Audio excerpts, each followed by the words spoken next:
Before we start, I did want to say I got inspired by Tommy Innit to do like the 4:3 aspect ratio.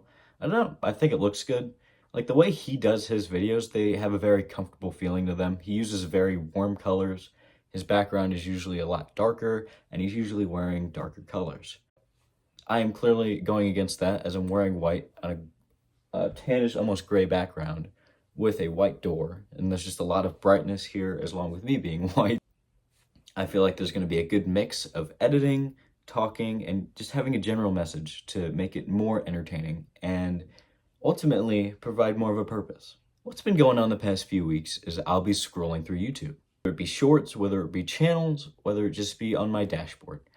And I'm going through them. I start to feel really bad about myself.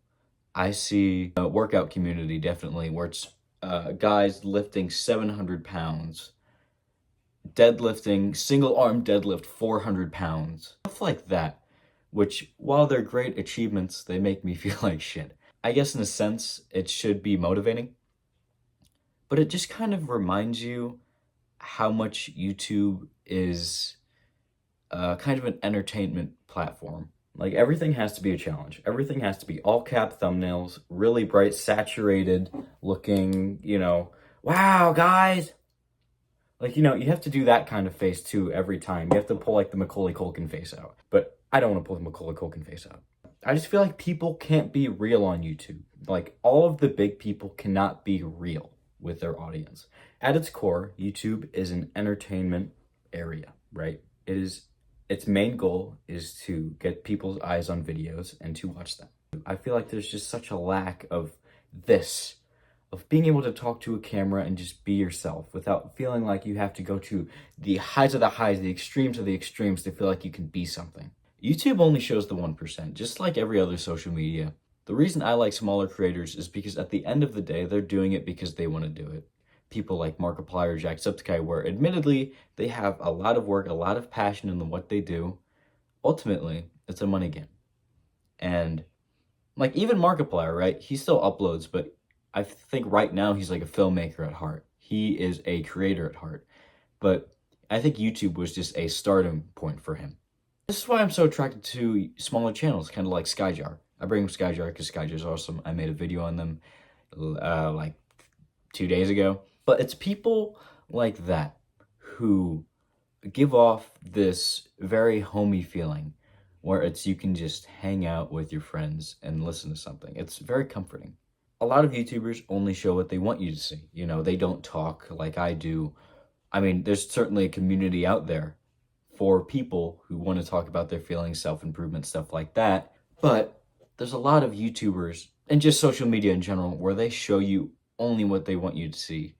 And that's very, very demotivating for a lot of people, especially me.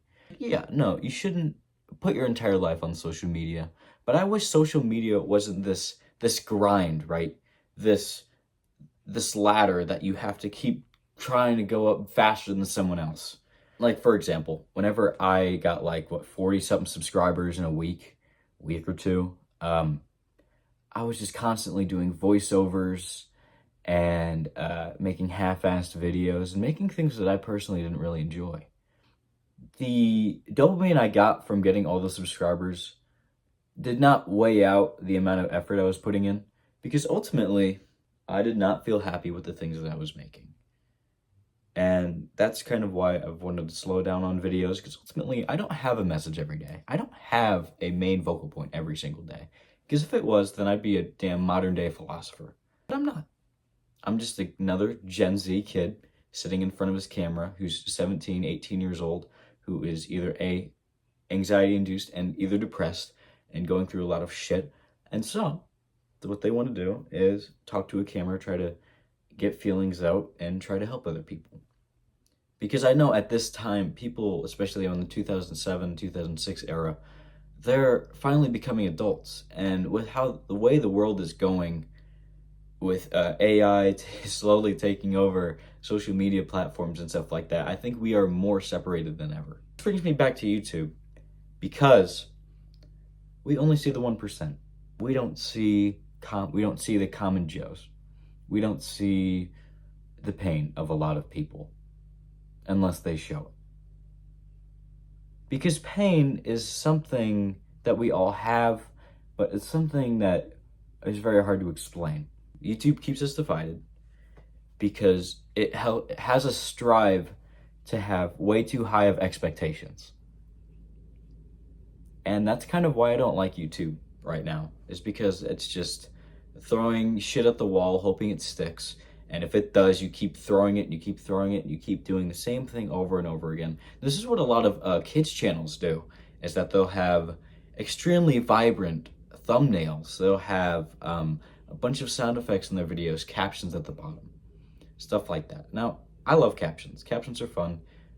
Mainly, I use captions because I think they add a lot of character. But I don't like how YouTube is trying to do short form content. As Mr. Skylar Garris said, it's really easy to appeal to brain rot. Like, that is nothing content. That does not give you anything, because I know there are, take Sisyphus55 is one of my favorite channels. He just talks and he does all this research for these videos. He even has a Patreon, so you should probably go check him out. They quote unquote focus on the smaller YouTubers. But those YouTubers are forced into doing things that they don't want to do, with really bright sound effects, with really loud music, and like have so much stimulation that you can't stop looking at the screen. Because the way YouTube works now is viewer retention, is that if you watch this video and you don't pause at all, or you turn down the video to like 0.25% on the speed, it'll like the viewer stuff goes up by like 400%. It's a video around is that, oh, this is getting a lot of traction because there's a lot of people looking at it and a lot of people watching it, so we're going to be shooting this out to other people. YouTube as a platform is a really dangerous game that people can fall into, where they just keep doing the same thing over and over because it worked the first time. And this is how it was for me when I did voiceovers. Support your small creators and keep being you. Because despite how much YouTube wants you to double, triple your standards for your content, do what you love and the people will come to you. Bye, guys.